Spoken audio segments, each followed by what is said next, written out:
Hello friends, நம்ம எதை பற்றி பார்க்க போகிறோம் அப்படின்னா வந்து எம்பிபிஎஸ் அப்ராட் பற்றி தான் பார்க்க போகிறோம். ஆல்ரெடி எம்பிபிஎஸ் அப்ராட் பற்றி நிறைய பேசியிருக்கோம். ஸோ இன்னைக்கு பார்த்தீங்கன்னா என்எம்சி பார்த்தீங்கன்னா ஒரு கைட்லைன்ஸ் வந்து ரிலீஸ் பண்ணியிருக்காங்க.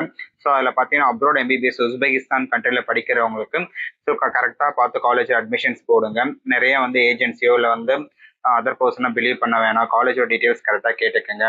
ஏன்னா ஆல்ரெடி பார்த்தீங்கன்னா அங்கே வந்து நிறைய வந்து குவாலிட்டி இஷ்யூ இருக்குது. ப்ளஸ் வந்து கிளினிக்கல் எக்ஸ்போஷர் இல்லை, ப்ளஸ் ப்ராப்பராக ஒரு எஜுகேஷன் சிஸ்டம் இல்லை. ஸோ அப்படின்ற மாதிரி சொல்லியிருக்காங்க. நெக்ஸ்ட் பார்த்தீங்கன்னா உங்களுக்கு வந்து அவங்க வந்து ஒரு 4 காலேஜ் சொல்லியிருக்காங்க. அதில் பார்த்தீங்கன்னா Bukhara state medical institute, Samarkand state medical university, Tashkent state medical university, டிஐடி institute of medical science. So இது பார்த்தீங்கன்னா இந்த 4 காலேஜ் பார்த்தீங்கன்னா உங்களுக்கு ப்ராப்பராக குவாலிட்டி இல்லை, வந்து ப்ராப்பரான எஜுகேஷன்ஸ் இல்லை, கரெக்டாக நாம்ஸ் ஃபாலோ பண்ணுறது இல்லை அப்படின்ற மாதிரி சொல்லியிருக்காங்க. ஸோ இந்த காலேஜில் அட்மிஷன் போடாதீங்க.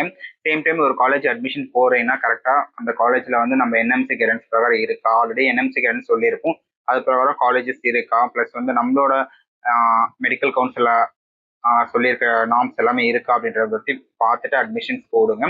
ஸோ வந்து தேவையில்லாமல் வந்து எதுவுமே ஏமாற வேணாம் அப்படின்ற மாதிரி சொல்லியிருக்காங்க. ஸோ நீங்கள் அப்ராட் எம்பிபிஎஸ் படிக்கணும் இல்லை ஜாயின் பண்ணணும்னா ஒவ்வொன்றுத்தையும் நீங்கள் கேர்ஃபுல்லாக பார்த்து அட்மிஷன்ஸ் போடுங்க. ஸோ அதுக்கான நோட்டிஃபிகேஷன் தான் இப்போ வந்து ஸோ இதில் பார்த்தீங்கன்னா வந்து ஆப் ஸ்கோர் இப்போ வந்து பார்த்தீங்கன்னா வந்து அவங்களோட காலேஜ் வந்து இங்கே நம்ம இந்தியாவில் இருக்கும். ஸோ இங்கே பாதி படிக்கிற மாதிரியும் வந்து அங்கே மீதி வந்து கோர்ஸ் கண்டினியூ பண்ணுற மாதிரி இருக்கும். ஸோ அதெல்லாம் வந்து என்எம்சி கேலன்ஸில் கிடையாது. ஸோ அது வந்து உங்களுக்கு வந்து வேலிடும் கிடையாது. கரெக்டான வேலிட் காலேஜில் பிளான் பண்ணுற மாதிரி பாருங்கள். ஸோ உங்களுக்கு இதோட லிங்க்கும் நான் கொடுத்துருக்கேன். நெக்ஸ்ட்டு வந்து உங்களுக்கு யூனிவர்சிட்டி வெரிஃபை பண்ணிவிட்டு என்எம்சி வெப்சைட்லையும் வெரிஃபை பண்ணிவிட்டு காலேஜில் அட்மிஷன் போகிற மாதிரி பாருங்கள்.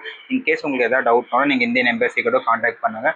டீட்டெயில்ஸ் உங்களுக்கு கேதர் பண்ணிக்கலாம். நெக்ஸ்ட்டு உங்களுக்கு பார்த்தீங்கன்னா வந்து இன்டர்ன்ஷிப், கிளினிக்கல் ட்ரைனிங் இது எல்லாமே டீட்டெயில்ஸ் கேதர் பண்ணிக்கோங்க. என்எம்சி கைடன்ஸ் பிரகாரம் இருக்கா, ப்ளஸ் சிலபஸ் இருக்கா, இது எல்லாமே கேட்டுட்டு வந்து அட்மிஷன் போகிற மாதிரி பாருங்கள்.